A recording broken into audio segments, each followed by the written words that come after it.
Can Starro stand on his own? No, god damn, that was loud.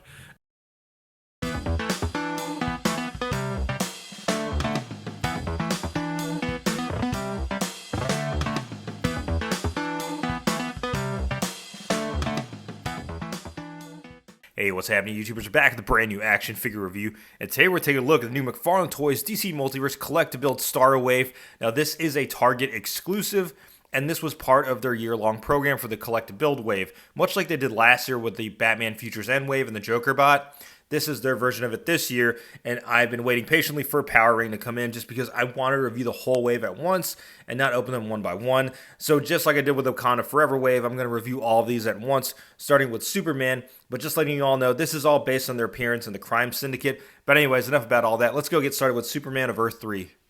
All right, first let's get started with Superman of Earth 3, and you know what, I'm just going to call him by his Crime Syndicate name. This is Ultraman, and for those of you who don't know, the Crime Syndicate's basically like a counterpart or another universe version of the Justice League. That's why it says U on his chest instead of S. So it's Ultraman right there. Then you see the collectible pieces for Starro and the accessory that he comes with. Anyways, it's what you would see from a collectible box from McFarlane Toys. So DC Multiverse logo at the top.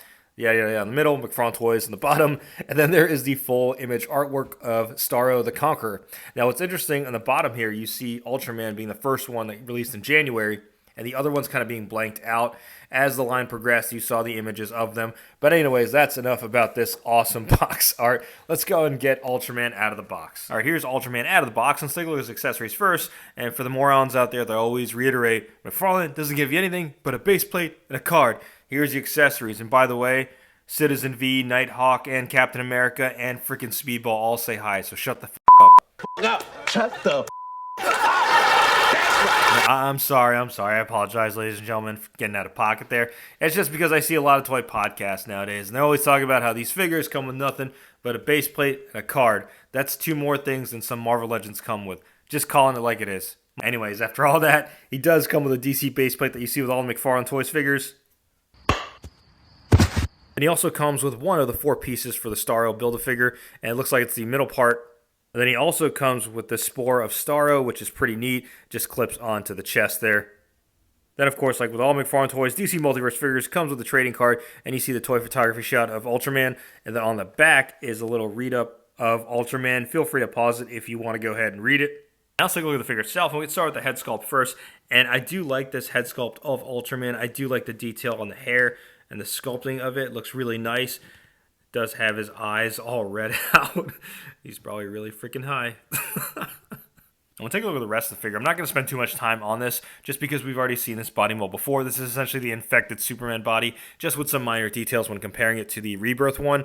The sculpting of the boot on the bottom is a little bit different pattern than what you see on here. And I don't know if it's just me or I read it online, but can someone clarify it for me? It looks like the torso of this Ultraman, I don't know what happened in production or if this is how it was meant to be, but this just looks like the diaper piece or the underwear is raised way high because that's such a small torso compared to what we're used to seeing. I don't know what happened in the factory. It just might have been a flaw or this is how it's meant to be. Someone in the comments below, let me know.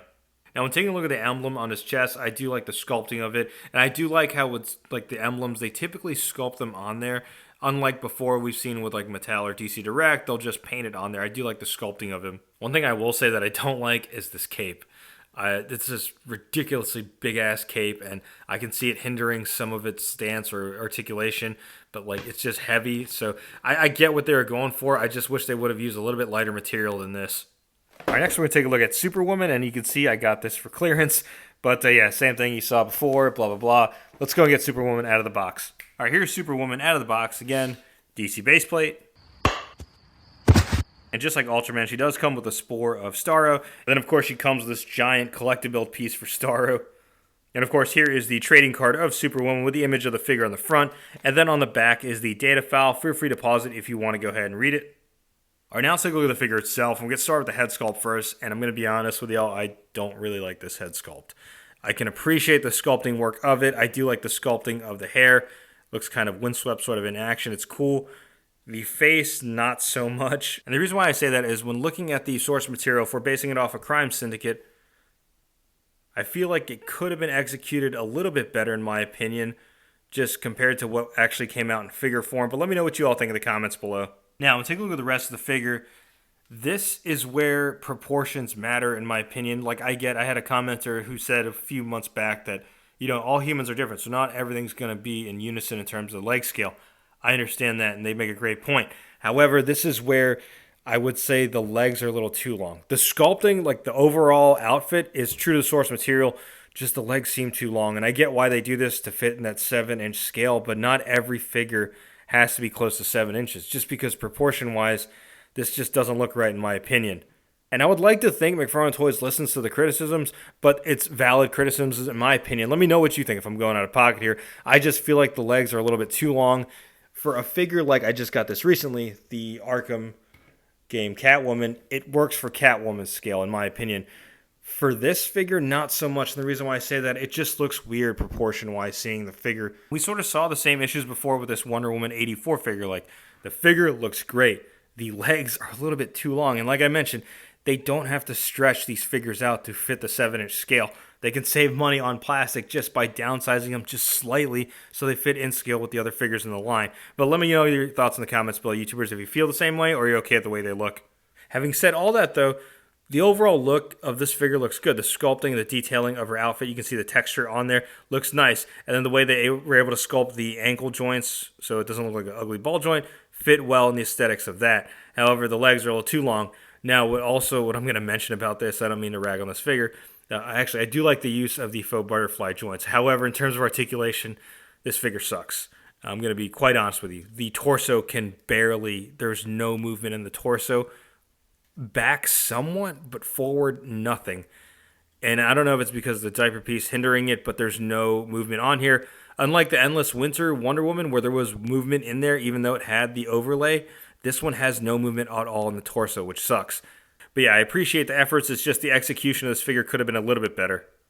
All right, next we're going to take a look at Owlman, and this is the one I've been looking forward to the most in the whole wave. Here's the box, side of the box, back of the box. All right, now let's get Owlman out of the box. All right, here's Owlman out of the box, and of course, DC base plate. Just like every figure in the wave, he does come with the Starro Spore, which is pretty cool. And the two collectible pieces that he comes with are Starro's arms.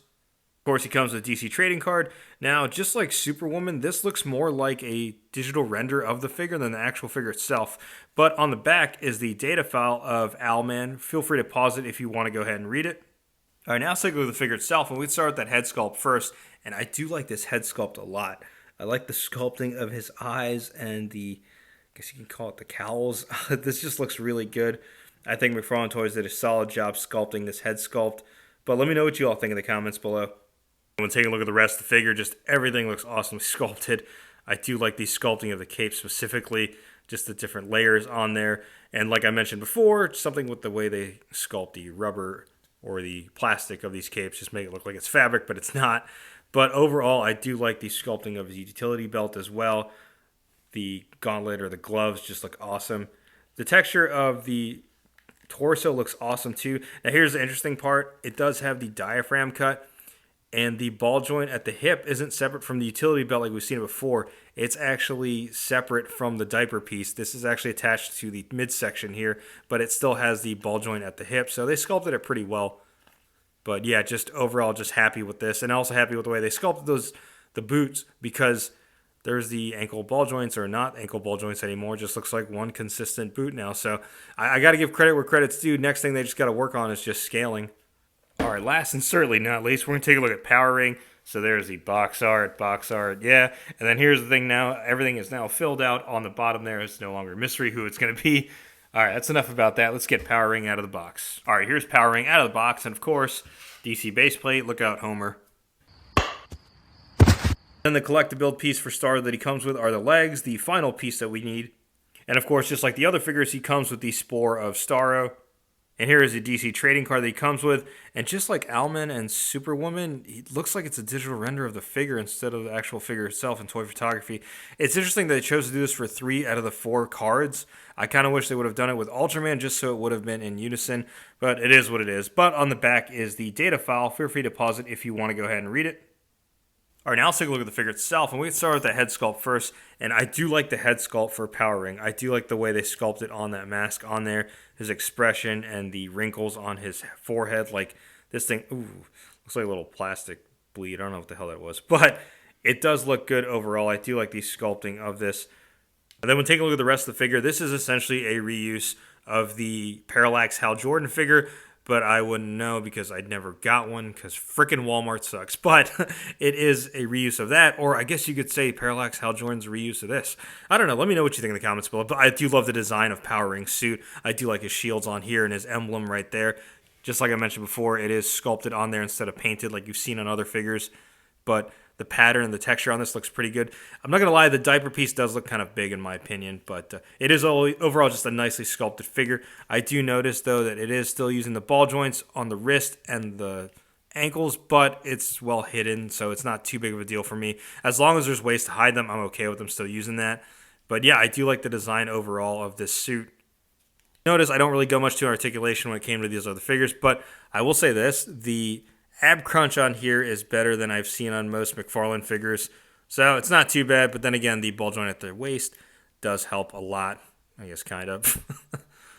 Here's the whole Crime Syndicate wave all together here. And I gotta say, it's not a bad wave overall. If I were to rank them, I would put Owlman number 1, I'd put Power Ring number 2, Ultraman number 3, and then unfortunately, Superwoman number 4. And for a quick size comparison, here's Ultraman sitting next to Superman counterparts. We have the DC Rebirth Superman and the Action Comics 1000 Superman. And next size comparison, here's Superwoman next to her DC counterparts. We have the Wonder Woman from Last Night on Earth with the Endless Winter head sculpt that I've kit bashed on there. And then Wonder Woman from the Wonder Woman 84 movie. And next size comparison, here's Owlman sitting next to his DC counterparts. We have the DC Rebirth Batman and the Batman 3 Jokers Batman. And next size comparison, here's Power Ring next to his DC counterparts. We have the Green Lantern Hal Jordan and the Green Lantern John Stewart. I gotta say, when it comes to McFarlane Toys DC Multiverse line, they've absolutely been killing it when it comes to the Green Lantern Corp. Alright, y'all, now that we've collected Starro, let's go ahead and build them. So let's start with this first, the middle piece, which I believe attaches on there, like so. Pops in, and then we'll take the legs from Power Ring that goes just like that. Here, click in there. There we go. So that's popped in, and now let's attach his arms, and I don't know if it's proprietary to one arm or not, but I think this goes to his right. Yep. And then this one goes to his left, so this just pops in. Cool. So here is Starro right there. That is insane. Like, this is a big-ass figure. For a collective build wave, like, I'm glad we got Starro as a collective build-a-figure because this thing is huge. And you can see, like, the intricate details and, God, the teeth right there. That's pretty insane. Like, seeing this big-ass Starro in my collection is going to be nice. However, I'm going to need a stand for this thing. I wish he would have come with a stand because Lord knows those DC base plates aren't going to be able to hold him up. The cool thing about this, the arms and the tails are like, I don't know if it's a bendy wire in there or what, but they are bendable, so you can like position it however you want. Probably still not going to be able to stand, but let's see. Can Starro stand on his own? No, god damn, that was loud. Jesus. This thing is awesome, though. I'm not going to lie. All right, some overall thoughts on this Waves. I really like it. Do I like it better than last year's collective build program throughout the year from Target? No, just because I'm a huge fan of Batman Beyond and anything Batman Beyond related. But for this year specifically, in terms of the other collective build waves we've gotten, yeah, it's probably up there as one of the best in terms of the collective build figure. The Wave, not so much. I'm happy that we got a nice Owlman and Power Ring figure, and I do like those Spore accessories just because they're rubber material, so you can easily put them on your other DC figures.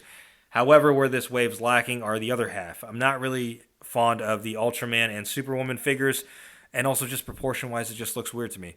But let me know what you think in the comments below, YouTubers. What do you think about this Wave? Will you be picking it up? And I think all 4 of these figures are now available on Target's website. And how do you feel about this year-long program? In my opinion, I kind of like it. I don't mind it at all. But yeah, sound off in the comments below. Let me know what you think. And like always, if you like what you see, be sure to hit that like button. If you haven't already subscribed to the channel, go ahead and subscribe. Thanks for watching.